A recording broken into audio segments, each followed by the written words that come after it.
Honorable Co-Chair of China Forum on International Legal Cooperation, Excellencies, distinguished participants, ladies and gentlemen.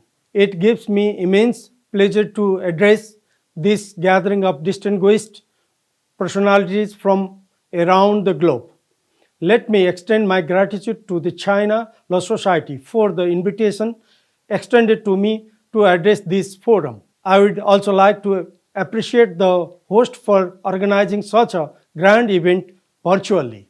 I wish to recall the previous meeting held in the beautiful city of Guangzhou in April 2019, which provided to me and my delegation an opportunity to share our views.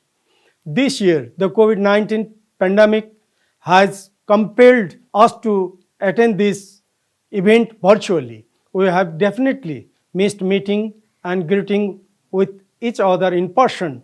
Nevertheless, the sharing of knowledge and experiences and deliberation has not been compromised. For this, I would like to appreciate the effort of the China Law Society once again. Nepal and China are trusted friends and neighbors.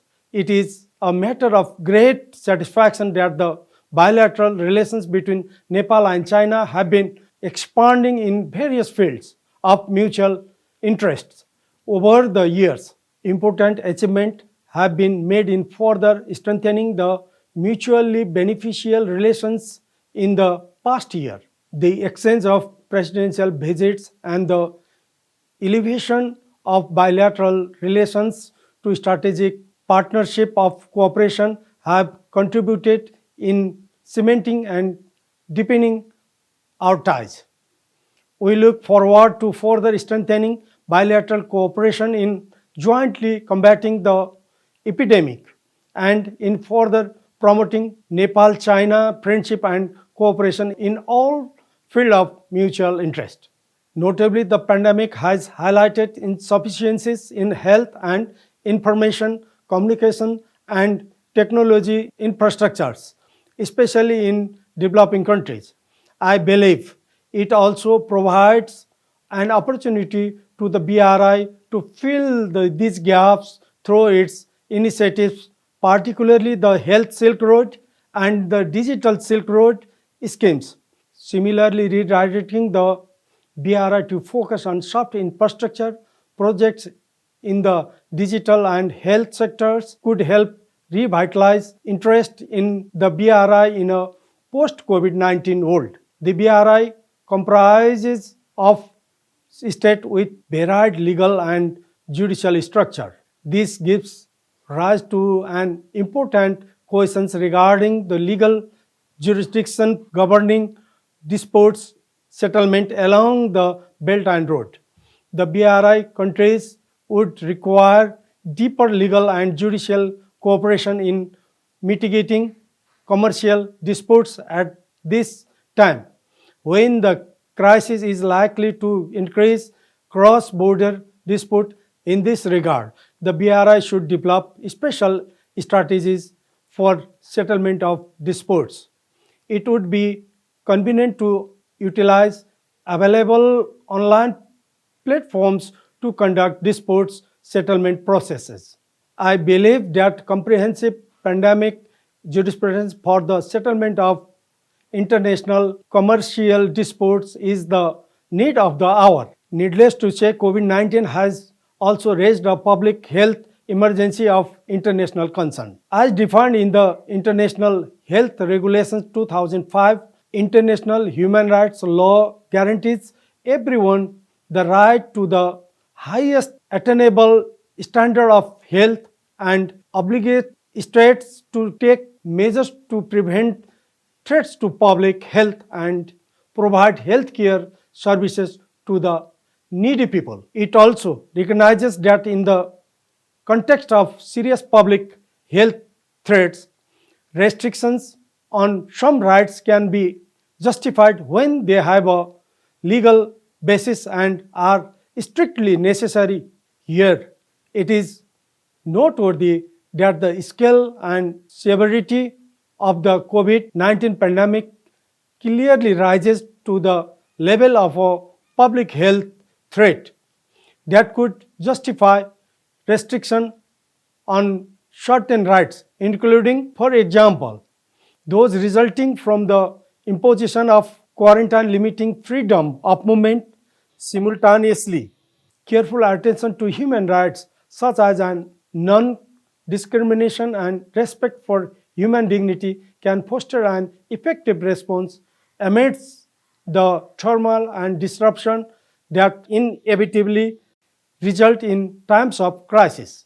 It can also limit the harms that may result from the imposition of overly broad measures. It is significant that state and judiciaries review the legitimacy, proportionality, and necessity of such limitations.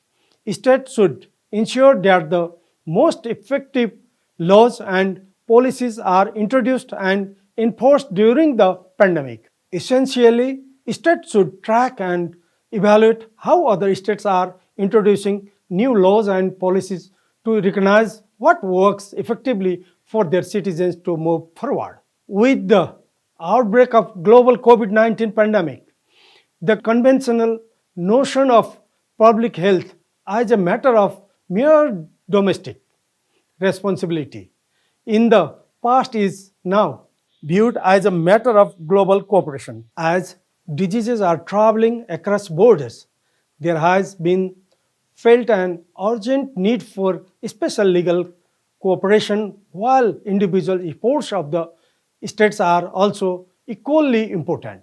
Development of and access to vaccine and medicines against COVID-19 is another important aspect requiring cooperation. It is essential to ensure that international guidelines are in place in advance for equitable distribution of vaccine and medicines, considering the right to the health as a fundamental right guaranteed by the Constitution of Nepal, and comprehending on how critical the effect of the pandemic was going to be on 28th May 2020.